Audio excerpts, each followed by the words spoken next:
devletimizin sorunlarını konuşuyor, iktidarın yanlış politikalarını eleştiriyor ve bunların çözüm yollarını gösteriyoruz. İktidardaki arkadaşlar ise dertlere derman olmak yerine dertlerden besleniyorlar, onları bilerek büyütüyor ve derinleştiriyorlar. Her geçen gün sayıları artan mazlumlar, mağdurlar ve mahzunlar ordusu iktidarın tutum ve davranışlarındaki akılsızlığı ve yanlışlıkları gösteriyor.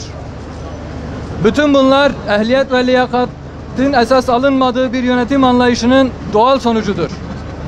Çetelerin ortaya çıkması, mafyanın türemesi, mide bulandırıcı siyaset, mafya ve medya üçgeninin oluşmasının temel nedeni işte bu yönetim anlayışıdır.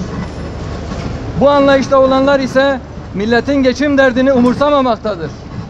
Kıymetli hemşerilerim, yönetme kabiliyetini yitirenler, iyi gün, kötü gün demeden vergi toplayanlar, esnafımızı ve topyekün insanımızı zor günlerinde yalnız bırakanlar, vatandaşın derdiyle dertlenmeyi külfet görenler, kendi itibarları uğruna milletin emeklerini israf ettiler. Kendileri ve yakınları varlık içinde yüzerken milyonların geçim derdini görmezden geldiler ve maalesef inatla görmezden duymazdan gelmeye devam ediyorlar. Yanlış politikalarında ısrarcı olarak ekonomiyi çıkmaza soktular. İnsanımızı hayat pahalılığına ve geçim sıkıntısına maruz bıraktılar.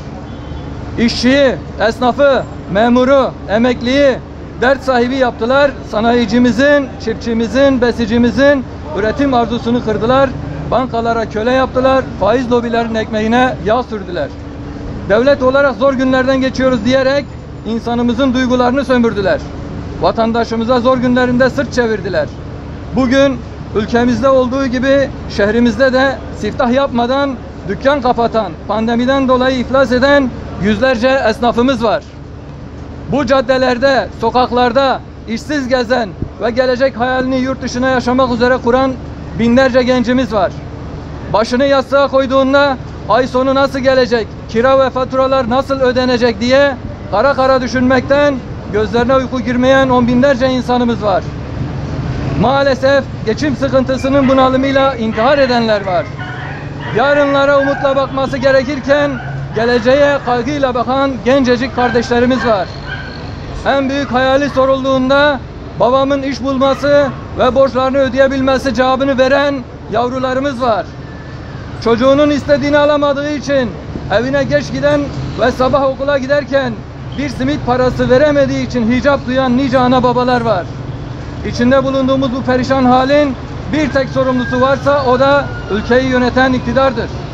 Maalesef iktidar meselelere yanlış yaklaşmakta, ben yaptım olduğu mantığını esas alan bir yönetimini ortaya koymaktadır. Türkiye'mizin bir an önce vakit kaybetmeden bu anlayıştan kurtulması gerekmektedir.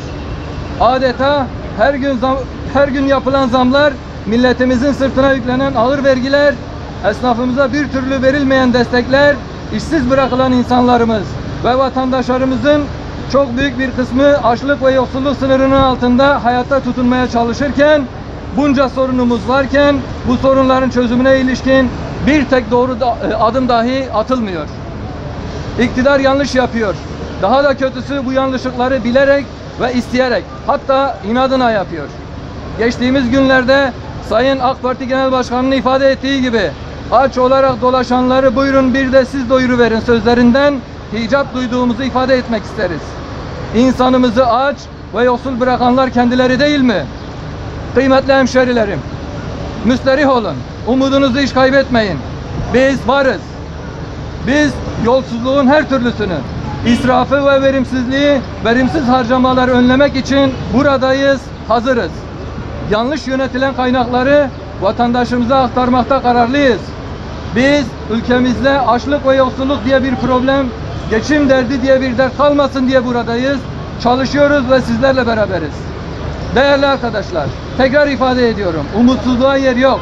Karamsar olmaya hiç gerek yok. Karanlığın en koyu olduğu an, şafağın en yakın olduğu andır. Herkes bilmeli ki şafak yakın. Evet, dert var ama çözüm de var. İşte biz buradayız. Bizler Saadet Partisi olarak insanımızın geçim mücadelesine destek olmak, insanımızı dinlemek, sesine ses olmak ve sorunlarına çözüm üretmek için hep birlikte geçim ittifakı kuralım istiyoruz. Türkiye'nin bugünkü haline bakıp da üzülen, bunalan, yorulan, sıkılan her bir vatandaşımıza Geçim İttifakı'nda bir araya gelme çağrısında bulunuyoruz. Çünkü iktidarın yanlış ekonomi politikalarındaki inadı ve insanımızın derdine duyarsız kalması sebebiyle geldiğimiz noktada sorunlar, sıkıntılar, problemler artık mutfaktaki tencereye dayanmıştır. Biliyoruz ki uzun zamandır giderek daha pahalıya kaynayan hepimizin evindeki bu tencere artık kaynamaz hale gelmiştir. Görüyoruz ki iktidar umursamasa da, görmezden gelse de evlerimizdeki bu tencere aş değil, dert pişirmeye başlamıştır. İnsanımızın çarşı pazardan eli boş dönmek zorunda kalması nedeniyle bu tencere artık dolmaz hale gelmiştir. Şehrimizdeki, ilçemizdeki, mahallemizdeki birçok hanenin ocağındaki bu tencere artık patates soğanı bile bulamaz hale gelmiştir. İşte bu nedenle biz Saadet Partisi olarak hayat pahalılığına, adaletsiz gelir dağılımına, üretmeyen ekonomiye, işsizliğe, ağır vergilere, itibar uğruna yapılan israflara karşı çıkarak bu tencerede artık dert değil, aş pişirmek istiyorum diyen tüm vatandaşlarımızı hepimizin ortak gündemine, Geçim İttifakı'na davet ediyoruz. Mutfağımıza, evimize, sokağımıza, mahallemize, ilçemize, şehrimize ve de ülkemize hep birlikte sahip çıkalım istiyoruz. İşimize, aşımıza, kendimize ve geleceğimize hep birlikte sahip çıkalım diyoruz. Çünkü biz daha iyisine, en iyisine layığız. Bizim diğer toplumlardan hiçbir eksiğimiz yok, hatta fazlamız var. Biz sadece yanlış yönetiliyoruz ve bunu hak etmiyoruz. Saadet Partisi olarak bu yanlış yönetim anlayışının sebep olduğu sıkıntılara daha fazla katlanmak zorunda değiliz diyoruz.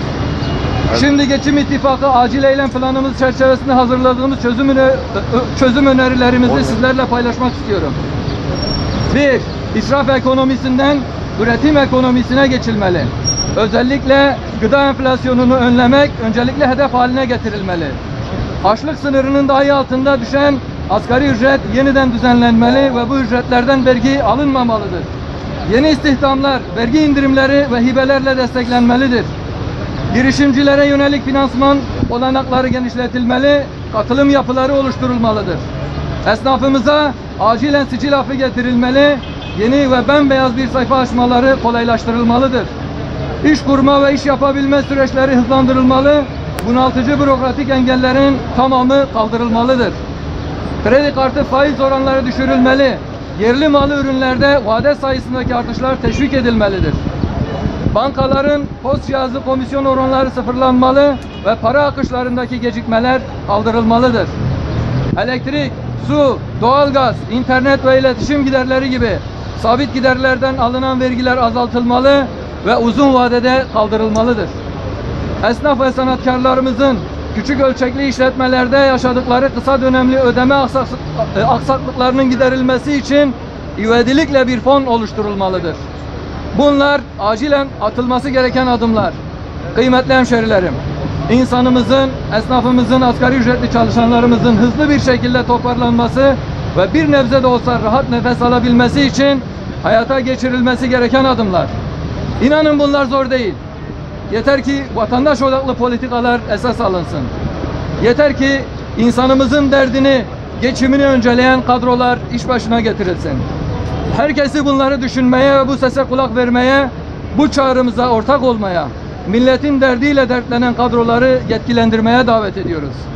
Yüzlerimizdeki tebessümü, evlerimizdeki neşeyi, işimizdeki bereketi yeniden kazanacağımız günler temennisiyle basın açıklamamıza katılımınızdan dolayı her birinize tekrar teşekkür eder, sağlıklı ve hayırlı günler dileriz.